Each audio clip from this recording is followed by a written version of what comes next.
তখন সময় দুপুর 1:25।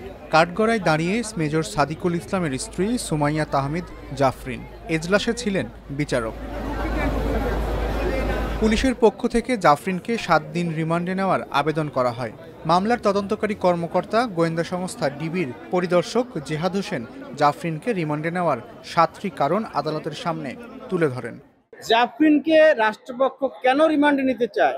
আপনি জানেন এই জাফরিন যে ঢাকা ব্লকেট নামে একটি আপনার গ্রুপে সে অ্যাডমিন। এই গ্রুপের মাধ্যমে সে একটা পূর্ব পরিকল্পিতভাবে এই বসুন্ধরা কেবি কনভেনশন হলে একটা মিটিং আয়োজন করে ছাত্রলীগ, যুবলীগ, আওয়ামী লীগ, স্বেচ্ছাসেবক লীগ এবং অন্যান্য আপনার নেতাকর্মীদের মাধ্যমে এই ডক্টর ইউনূস সরকারকে প্রতিহত করার জন্য আমাদের দেশের স্বাধীনতা, সার্বভৌমকে, অখণ্ডকে হুমকির মধ্যে রাখার জন্য এই আওয়ামী সরকারকে আবার ইস্টাবলিশ করার জন্য তারা এই মিটিং এর আয়োজন করে এবং তারা একটা ম্যাসাকার, একটা হট্টগোল করার পরিকল্পনা করবে।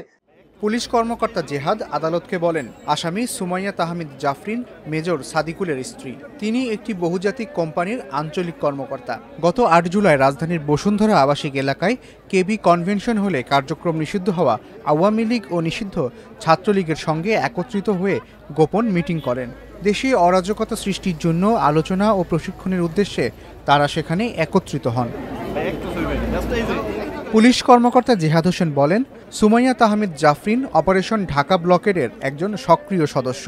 তিনি আওয়ামী লীগ ও ছাত্রলীগের নেতাকর্মীদের ডাটা এন্ট্রি, বিভিন্ন গোপন কোড তৈরি করা, অনলাইনে সিগন্যাল অ্যাপ ও হোয়াটসঅ্যাপে সংগঠনকে একত্রিত করে আসছিলেন। পুলিশ কর্মকর্তার বক্তব্য শেষ হওয়ার পর জাফরিনের রিমান্ডের সপক্ষে আদালতে বক্তব্য তুলে ধরেন ঢাকার মহানগর দায়রা জজ আদালতের ভারপ্রাপ্ত পিপি আজিজুল হক।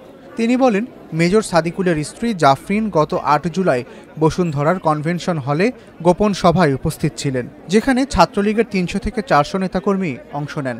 গোপন এই সভা চলাকালে কনভেনশন হলের সিসিটিভির ডিভিআরের সংযোগ বিচ্ছিন্ন করে নেতাকর্মীদের প্রশিক্ষণ দেওয়া হয়। অবশ্য মেজর সাদিকুলের স্ত্রী জাফরিন আদালতে নিজেকে নিরপরাধ দাবি করেন।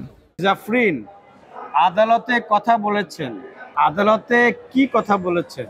উনি বলেছেন যে মামলার ঘটনা সম্পর্কে উনি কোনো কিছুই জানেন না এবং অবগত না, এবং সেইখানে একটা পারিবারিক অনুষ্ঠানে উপস্থিত ছিলেন এবং এটা উল্লেখ করেছেন।